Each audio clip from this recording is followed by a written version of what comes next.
Remember those red lines back in July that followed Niger's coup? Well, they faded. France is reneging on its August refusal to pull its ambassador in Niamey.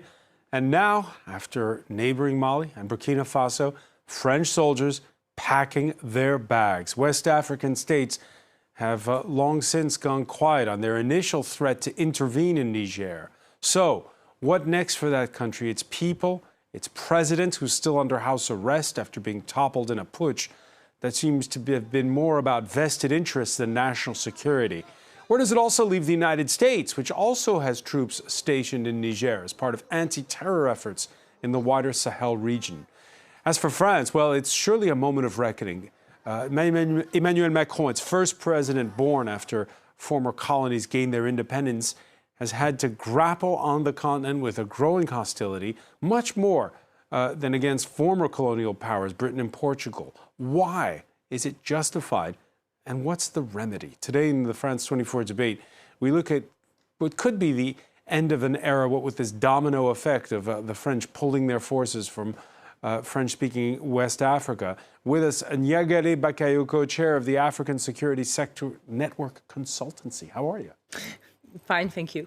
Welcome from Washington, a former State Department advisor stationed in Niamey, Annalisa Bernard, Director of Risk Consultancy, Strategic Stabilization Advisors. Welcome to the show. Thank you so much for having me.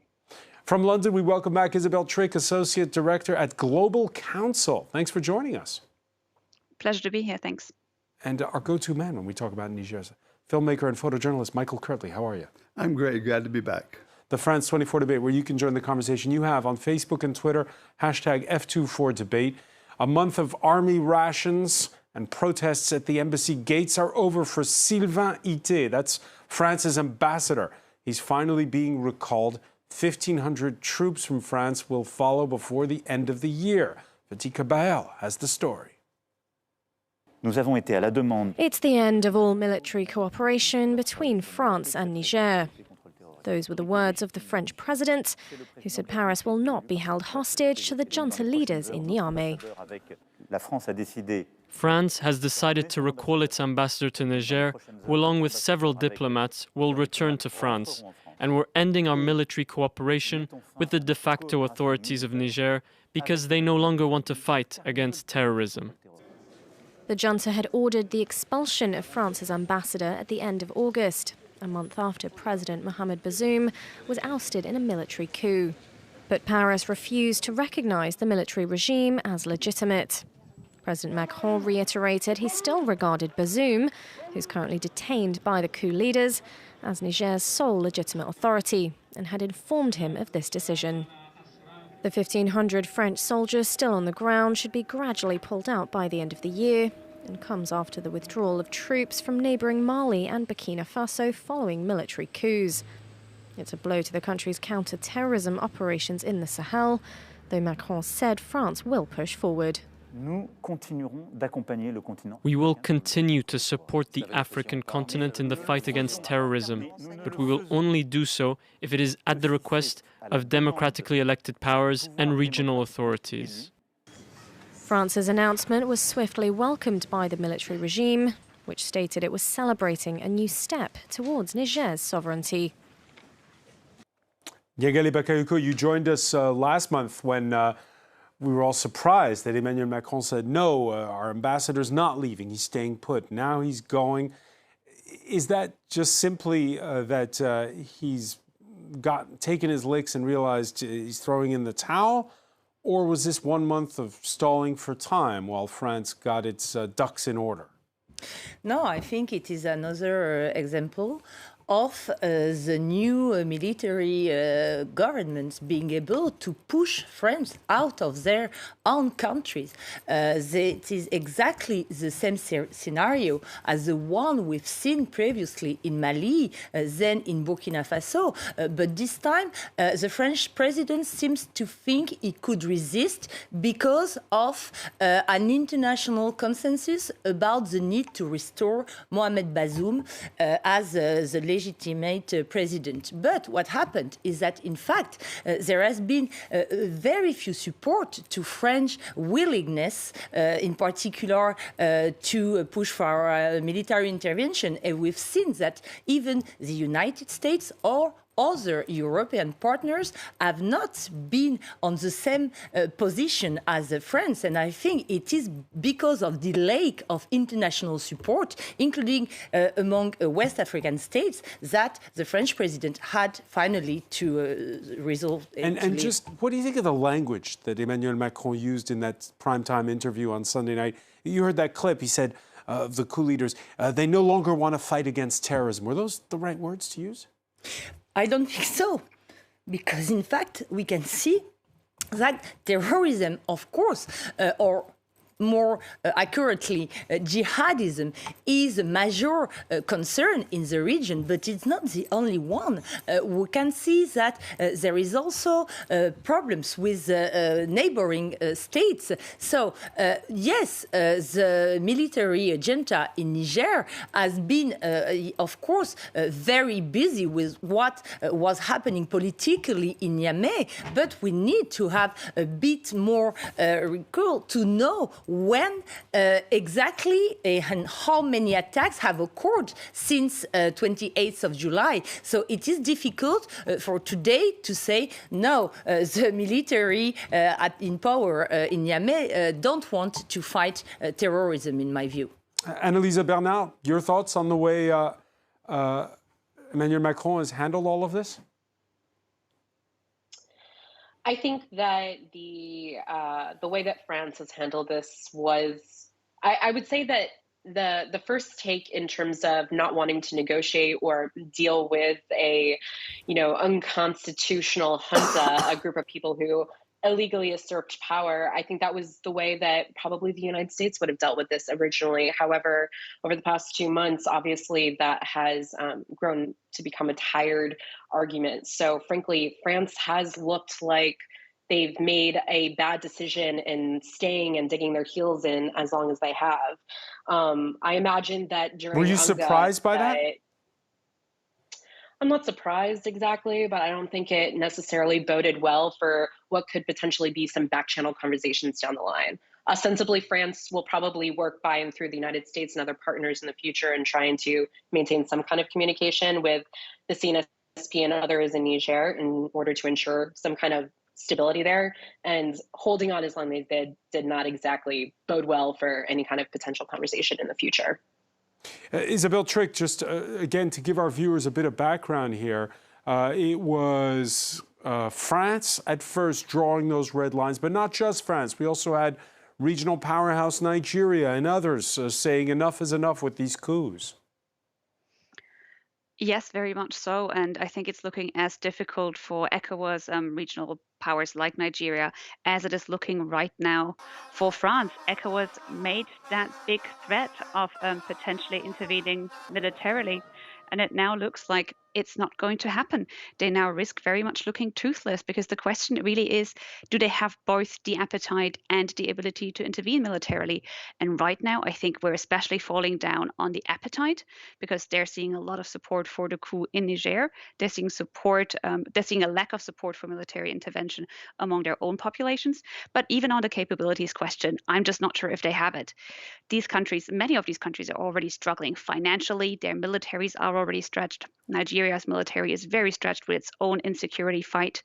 And even if we look at something like the Gambia, which is a tiny country, they needed to bring together something like 7,000, 8,000 troops.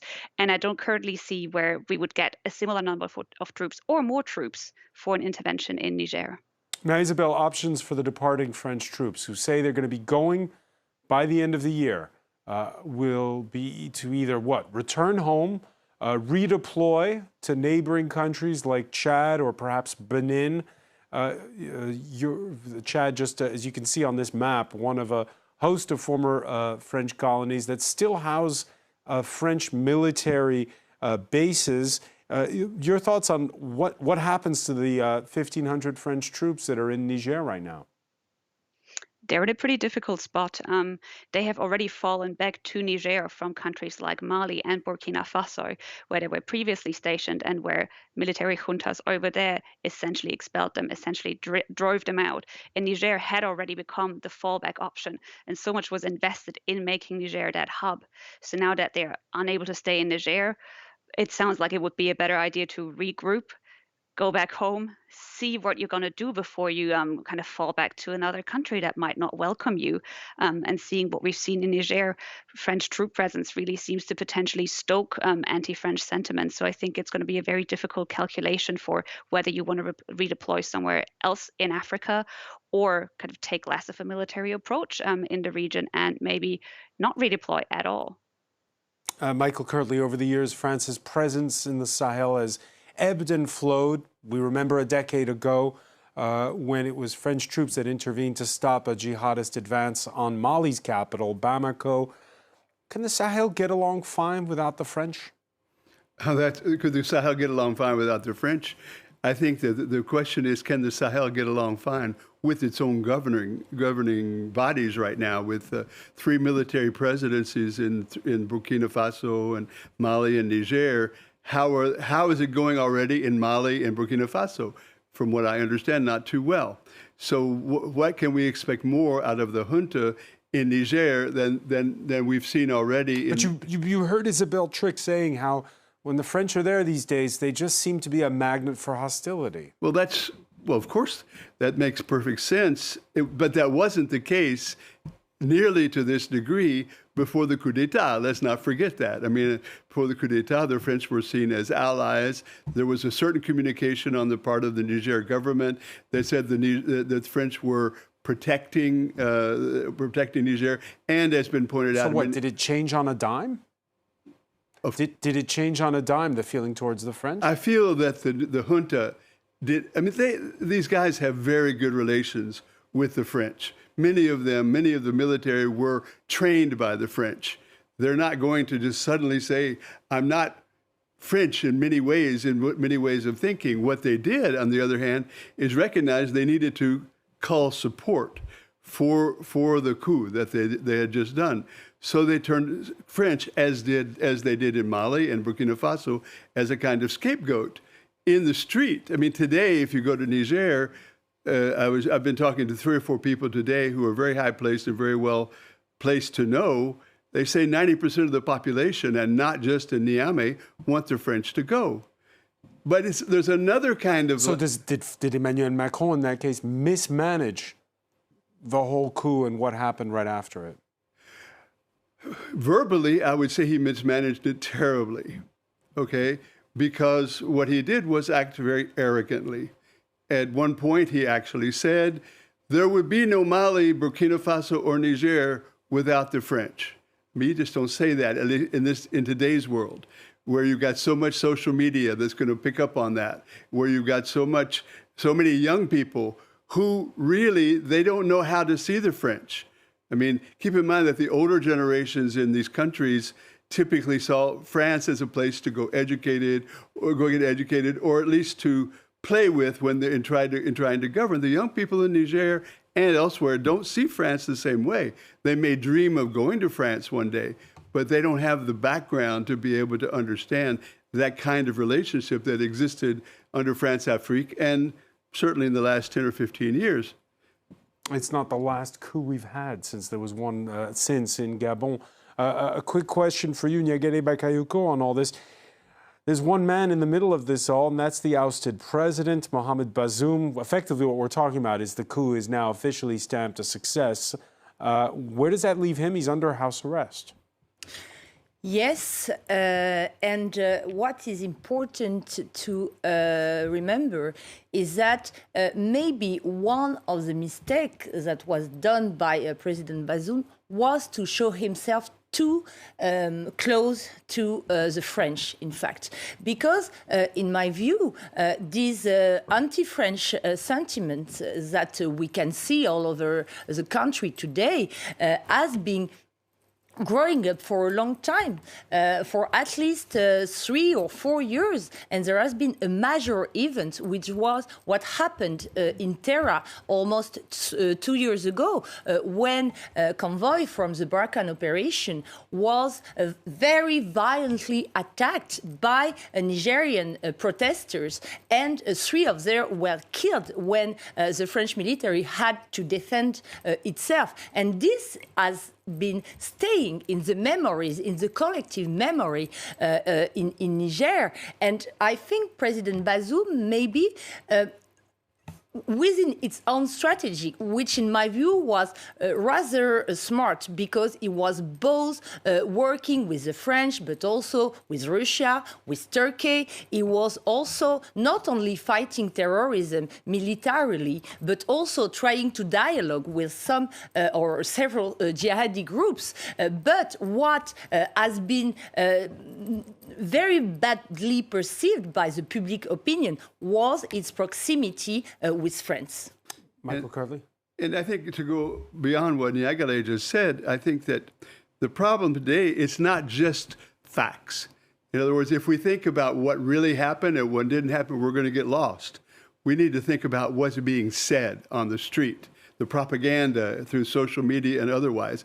And today, what does that propaganda look like? Perhaps before the fall of Bazoum, that propaganda was the French are, they're just bad guys for some reason or another. Today, the French are being taxed with causing the terrorist activity in Mali and in Burkina Faso and in northwest Niger.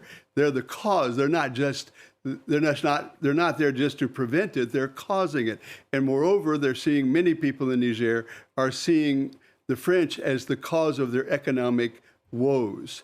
So the junta has a good pass through all this. France has been a scapegoat that they've taken a lot of very, very strong care to cultivate that scapegoat. Now with France leaving, that leaves them very vulnerable, I believe. And it also leaves the United States without an ally, or if you're cynical, a cover.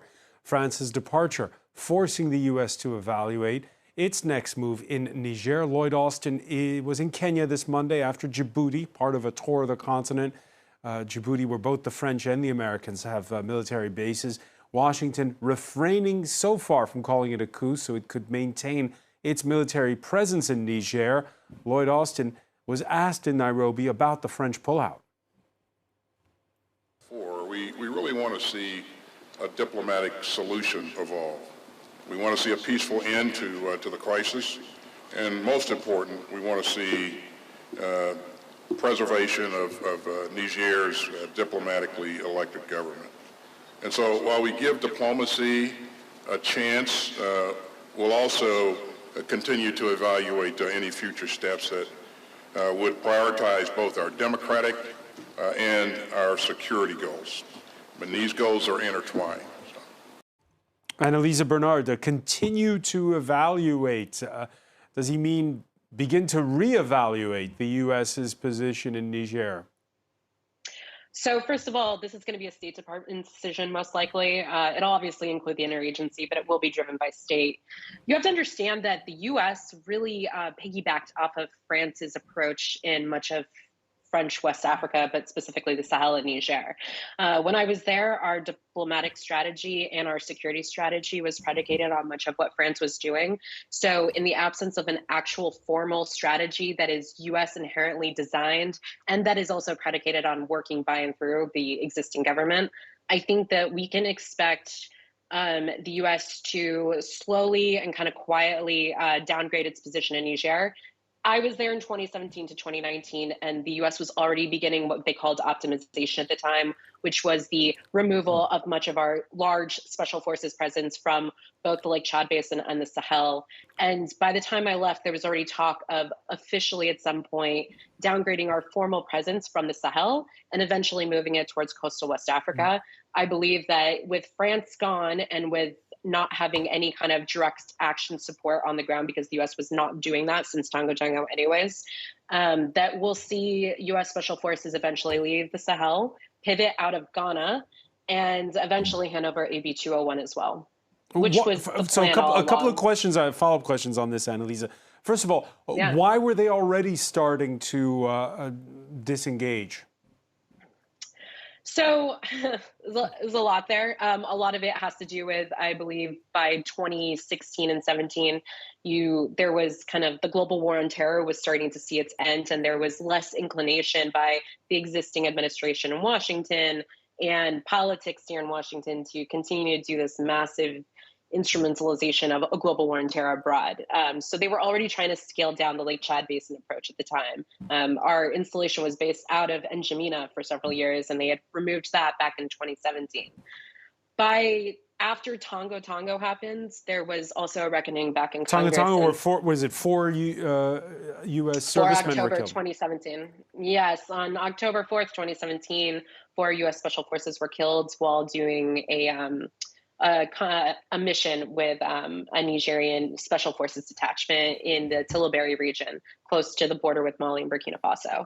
So after that, there was a political reckoning back in Washington that really just reinforced the fact that there is no desire at home. There's no appetite here for us to have a significant presence of security abroad in places that we don't have a theater of war and then we don't have a mission. And that's kind of the biggest problem. Is that Annalisa, you're saying that the U.S. was piggybacking France's lead when it comes to assessing security. Then, and the question that follows is that like part of some trade-off where, because I know the French and the British have a deal where one country takes the lead in some countries and the other one takes the lead in others. What's behind the U.S. handing the lead to France? Yeah, I think the U.S. has never fully prioritized its strategy towards Africa. It's always been formally focused on development and humanitarian assistance. Security always came second to that.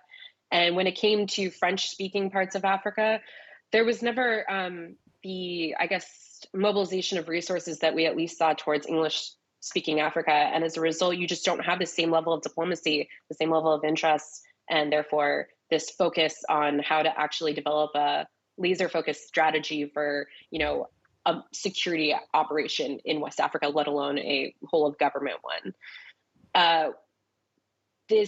If you look at Africa strategies and specifically Sahel strategies over the years, they're really just kind of repackaged versions of, the top line talking points that come out of generic European talking points of what we want out of West Africa, minus the migration piece even. It really has always just been about like a layer of border security coupled with some kinetic operations, but not much else beyond that.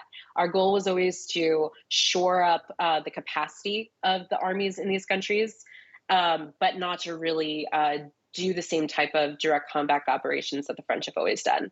We did provide ISR support to the French, though. Right. Isabelle Trick, when you look at, because there are not just French troops in Niger, there's also there's Germans, there's Italians. Is it the same story? I would agree. I think it's a very similar story. I'm less familiar with the French, with the German and other European troops in the region, but maybe to quickly add to something we just heard about the US.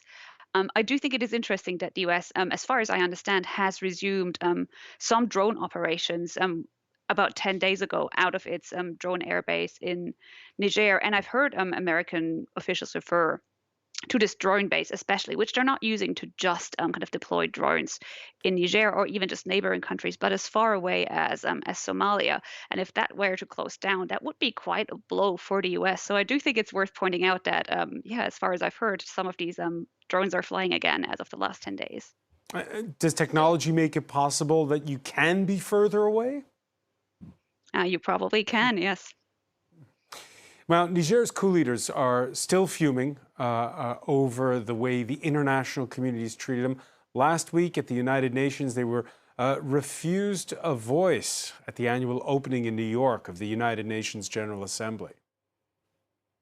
With the complicity of France and the two French-speaking heads of the state of ECOWAS, the Secretary-General of the United Nations has blundered in the exercise of his mission by obstructing Niger's full participation in the work of the 78th session of the UN General Assembly. Two French-speaking heads of state of ECOWAS. Who's he talking about? There are several options, but I think he was thinking to the Togolese leader for Gnassingbé and also to the Beninese one, Patrice Talon. So the and neighbors, maybe also basically. exactly, and maybe also the Senegalese one, Macky Sall. But there has been lots of tension with neighboring countries, especially with Benin, with kind of struggle around the delivery of a humanitarian assistance. It seems that Benin has been denied to bring into Niger its own humanitarian assistance, which has been accepted from the ECOWAS sanctions, but the junta seems to have denied access to it. What is happening today, presently, because all the attention is mainly focused on fighting jihadism, terrorism. But we can see that there is also a risk of military tension, very serious, between ECOWAS member states themselves. We have seen that a new alliance has been launched last week between Mali, Burkina Faso and Niger, and it is both directed against foreign neighboring countries, let's say ECOWAS member states, which are willing to attack Niger, but also against some of the rebellions which are presently growing up again in Mali, for instance. So there is a major risk to see a global war, not a global war, but a global destabilization of the region, not only from terror, from a terror aspect, from terror, but also with a war, a conventional war, which could come again in the region. Yeah, Isabelle Trick, let me ask you, how high are those tensions among ECOWAS neighbors? I think it's certainly worth paying attention to that new security alliance just mentioned, because I guess there is the big question of if once France has left, and if the US possibly should leave, who is going to fill that vacuum? One option could be this new military alliance. But I wonder whether they actually have the capabilities to actually work together. There's talk about forming a new military architecture, building a new architecture together. That is difficult in the best of times. Then there's an option, can the Nigerian military do it themselves? They have been Western trained for the past decade and more, but equally the challenges are quite significant. Then there's a lot of talk about Wagner Group, especially now in the wake of Prigozhin's death. So far, I don't think there have been reports of Wagner Groups leaving Africa in significant numbers. Certainly haven't seen any intelligence reports to indicate this, whereas instead there's a question of whether the Russian military itself might try and play a more active role. We've seen the deputy Russian defense minister in the region recently, I think in the last 2 weeks, September 16th, he was in Mali. So there's certainly an interest to fill this vacuum, and this is only going to add to tensions between the military-led ECOWAS powers, our Burkina Faso, Mali, Niger's, and the non-military-led ECOWAS countries. One recent coup leader who did get his turn at UN Week, as it's called in New York, was Guinea's strongman, Mamadi Doumbouya, putting away his usual army fatigues for a speech at the rostrum of the General Assembly, where he tried to steer Conakry away from the Macron versus Putin rivalry. We are neither pro nor anti-American, nor pro nor anti-Chinese, nor pro nor anti-French, nor pro nor anti-Russian, nor pro nor anti-Turkish.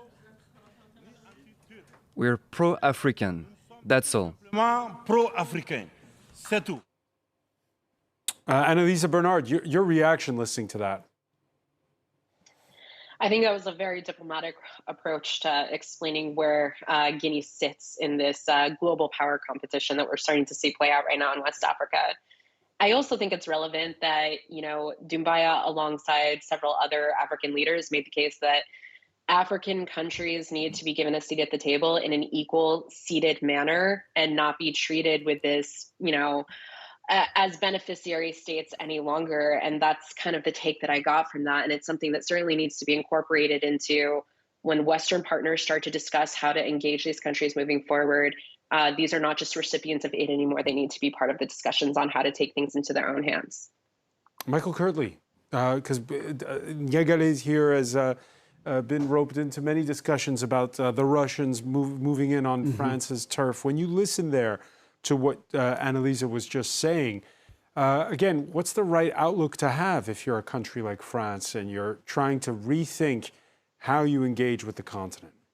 I think it's a very, very important question. And I think the way that, Annalisa just referenced something is the idea of being equal partners, equal discussion partners, equal in the way that you're perceived. And I think that in these countries, first of all, you have the population themselves, which today has become much more important as a political tool than it ever was in the past. And secondly, you have the rulers, the new rulers in the countries we're talking about. The question is not so much what can France do, but also what do those countries, what do those leaders want? It seems like that Mali and Burkina, especially Mali, has turned somewhat towards Wagner. That doesn't mean they've turned totally towards Russia, but they haven't started engaging so much with the French. They're still living off of this anti-French rhetoric, whereas the president of Guinea, you can tell he's taking a much more moderate position. I've always said that Niger was very different from Mali and very different from Burkina Faso. And so I think that there's a total possibility that France may be leaving militarily. It may, for the moment, be leaving at the higher diplomatic levels. That doesn't mean, France still has lots of economic interest in Niger. And I would say that Niger, in order to continue to subsist, has lots of economic reasons to stay close to France. And it's very possible in my mind that at least Niger could remain relatively on good terms with France once this is all over. It might be an option, but in my view, not immediately. Right. Because what is happening today is not only about France's presence. It is more globally related to the relations that African countries are developing with external foreign actors.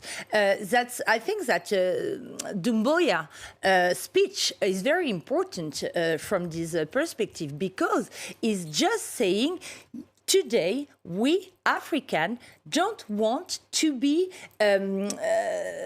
impeded by any alliance. What we do want, firstly, is to assert our own sovereignty, our own patriotism, our own strategic interests. And be it with France or with Turkey, as he just said, or with Middle East countries, etc. But what is important today is that we can see we are all focusing on, let's say, hard security. But I think that soft power is very important today. And what we can see growing in West Africa and maybe in all over the African continent is a very conservative approach, also from a societal point of view, which is very close to the position of some countries in the world. And I think it is much more interesting to look at why Russia seems to be very appealing today. That's not, in my view, because of Wagner Group as such, but I think because authoritarianism, as well as very conservative moral approach from, for instance, LGBTQ questions or gender are also congruent with what the majority of public opinion in Africa is trying to bring on the table presently. Isabelle Trick, you agree that it's also Western values that African countries are rejecting? Probably to a degree, or at least some African countries especially take offense at being preached to. Many of them might be very happy to espouse Western values in quote mark, but they don't want to be told they have to in exchange for specific things. I think it was the South African foreign minister in the context of the Russia-Ukraine war who took offense at being bullied, at being pushed around by the US to take sides. So when we go back to what we heard earlier about partnerships of equals, that is what many African countries actually want. They don't want lip service from Western leaders who put these terms, partnerships of equals, into the new Africa strategy. Except, Isabel, here's the question then, all right? Mm-hmm. Niger, according to all those UN development indicators, one of the poorest countries on the planet. It needs outside assistance to pay its civil servants, to pay its teachers, to have programs for its health clinics. So, again, it's this question of to what degree you can assert what you're describing there. Mm-hmm. Absolutely. And I think the big problem is that if Western countries are becoming alienated and aren't as welcome anymore as African supporters, the question is whether countries like Russia or China or Turkey that might be willing to send military aid in Russia's case or lend for infrastructure building in China's case, even though that is also decreasing, whether they will be able to fill that vacuum left by Western overseas development assistance. Personally, I'm not confident. Michael Curley? Well, first of all, the West is not out of Niger yet. Let's not kill the dog before he's gotten sick. The French were not in Niger until about barely a year ago. Okay, they didn't bring in all these forces until Bazoum invited them in. So it is true that this is a black eye for France. It is true that it's also a black eye for ECOWAS. Not just France leaving, but the whole way it's been handled. However, I think it's much too premature to say how this is actually going to play out. As I said earlier, the junta in Niger is not a revolutionary junta. They may say they are, but they have nothing to do with revolution. They're not fighting for values or against values. They're fighting for power. That's extremely important, I think, to understand. I do think, however, that if the West wants to maintain its any kind of influence in this area, it has to understand what's been said around this table, that if we're going to promote values, it's not to force values. It's, first of all, to teach values. How many times have I said in the Sahel, France and the United States and others promote the idea of democracy? In some countries like Niger, or Mali was in the past, or Burkina Faso was in the past, there were democracies there, but the outside countries did very little, contrary to what they've done in Eastern Europe, for example, to actually describe and to teach what it means to be in a democratic society and why it's important. This, to me, you can't just say to a population, especially one under 20 years old, be democratic, it's good for you. You have to show why it's good for you. And at the same time, Annalisa Bernard, when you were stationed in Niger, was it strange to have currency in your pocket that was printed in France, the CFA franc, which is an association of states in West Africa, and the money's still printed over here? I think actually while I was there was when there was talk of reprinting the ECHO, which never obviously came to fruition. Yeah, I mean, there's a lot of colonial ties that still permeate through Nigerian and Sahelian society today that is creating certain cultural and social fatigue in these countries. And obviously, I agree with other panelists here that this isn't about a revolution, so to speak. I think that the junta is taking advantage of the popular support right now and the popular support against France as a means to make it seem like they're coming up with something revolutionary when, frankly, they're just covering up for the fact that a lot of them were about to be fired due to corruption expunges from the ranks of the government under Bazoum. But the point is that popular support for a lot of what the West has been imposing quite strictly on these countries for many years is obviously waning. And that just requires a recalibration of strategy back at home. Yeah, and I was just going to say, and that's the French in particular go in for a hard time. That's why I asked you the question about the currency. Do you have this kind of anti-U.S. hostility in the Philippines or anti-British hostility in Kenya, where for instance? I don't know if it's to the same level. I'm also not an expert on those areas, so I can't speak to that. But what is it about the French? I think the French have also been quite ignorant. They've chosen to not listen to the popular resentment towards some of the patronizing takes that France clearly has towards much of French West Africa. I think that was part of it. You would hear when we would engage with our Nigerian counterparts who were also equal parts engaging with the French in Niger, you would hear them make the case sometimes that, the French didn't take their concerns seriously, or that they felt like if they asked for something, it would go in one ear and out the other. And then they would come to the US or they'd go to the European Union mission in the country and ask for the same thing. I think that just speaks to France was ostensibly their preferred partner in many ways, mostly because of the history of the close relationship.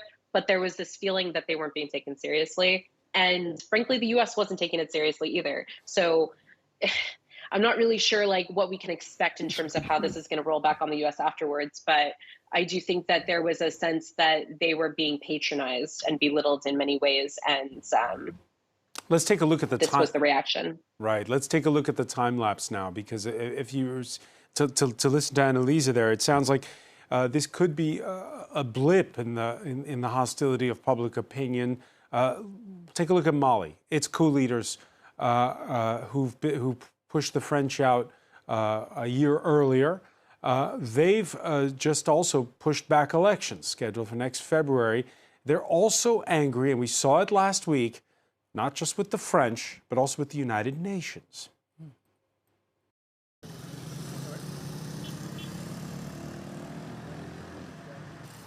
Inacceptable pour le gouvernement du Mali.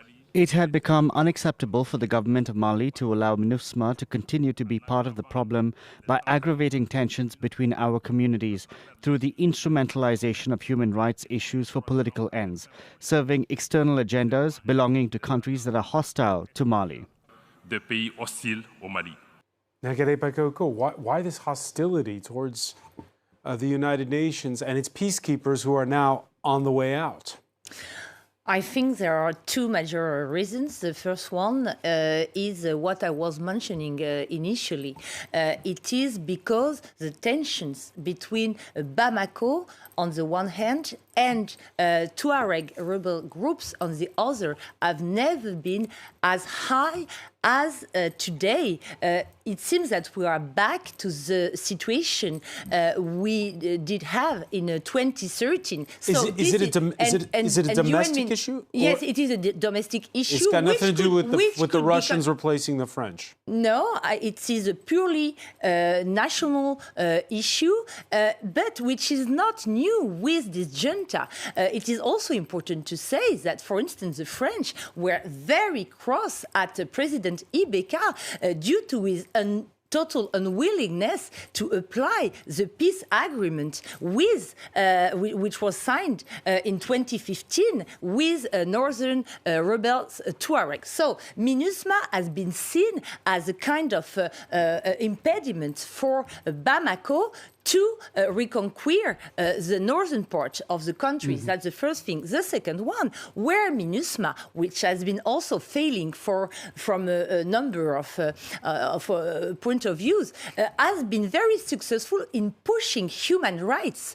And this is one of the major reasons for which Bamako has asked it to leave, because it didn't want all the massacres and the human rights abuses to be denounced publicly and internationally.